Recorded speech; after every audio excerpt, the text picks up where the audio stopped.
విధించుకుంటూ పోవడం కరెక్ట్ కాదని, కేవలం అత్యవసర సమయంలో మాత్రమే ఉపయోగించాల్సినటువంటి చట్టాన్ని మీ ఇష్టారీతిన మీ ఇష్టం వచ్చినట్లు మీ అవసరాల కోసం ఉపయోగించుకోవడం కరెక్ట్ కాదు అంటూ సుప్రీంకోర్టు ఒక తీర్పు చెప్పింది.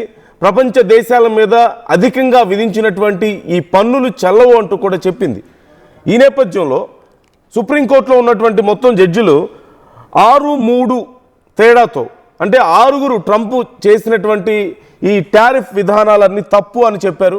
ఒక 3 మాత్రం అనుకూలంగా మాట్లాడారు. సో మెజారిటీ వ్యతిరేకంగా ఉన్నారు కాబట్టి ట్రంప్ తీసుకున్నటువంటి నిర్ణయాలు తప్పు అంటూ సుప్రీంకోర్టు చెప్పింది. 6-3తో ట్రంప్కి ఎదురుదెబ్బ తగిలింది. ఈ నేపథ్యంలో ట్రంప్ ఇక ఏం చేస్తాడో, వెనక్కి తగ్గుతాడేమో, ఇప్పటికైనా కళ్ళు తెరుచుకుంటాడేమో అనుకుంటే ఇవన్నీ నాకు అనవసరం, అసలు సుప్రీంకోర్టే తప్పు, సుప్రీంకోర్టు మీద విదేశీ శక్తుల యొక్క ప్రభావం ఉంది అని ఆ దేశ సుప్రీంకోర్టును సైతం తప్పుబట్టి ఇంకా ఎక్కువ మాట్లాడితే నేనేంటో చూపిస్తా